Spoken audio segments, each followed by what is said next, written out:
नमस्कार, मी मंदाकिनी सपकाळ. कबीरायांमध्ये आपलं स्वागत. जीवनामध्ये खरा आनंद हा आपल्या आतच सामावलेला असतो, पण याची कल्पना माणसाला नसते. माणूस भौतिक सुखामध्ये आपला आनंद शोधत राहतो. ज्याप्रमाणे आनंद त्याप्रमाणे देव सुद्धा. माणूस फक्त मंदिरामध्येच देवाचा शोध घेत राहतो. म्हणून कबीर म्हणतात, कस्तुरी कुंडली बसे मृग ढूंढे बन माही, ऐसी घटी घटी राम हे दुनिया देखे नाही. मराठी दोहा.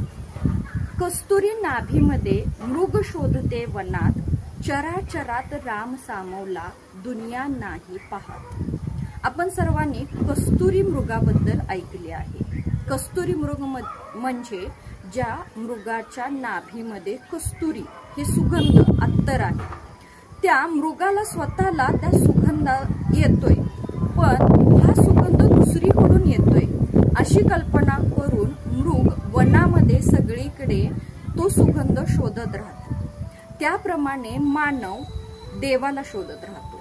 निसर्गाच्या प्रत्येक कणाकणामध्ये ईश्वर सामावला आहे. हवा, पाणी, झाडे, डोंगर, दरी, पशु, पक्षी, वेली, फुले, मानव या सर्वांमध्ये राम सामावला आहे.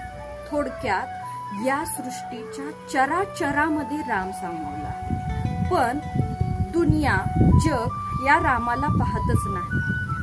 जग रामाला, देवाला फक्त आणि फक्त मंदिरामध्ये शोधत राहते. म्हणून कबीर म्हणतात, कस्तुरी कुंडले बसे मृग ढूंढे बन माही, ऐसी घटी घटी राम हे दुनिया देखे नाही.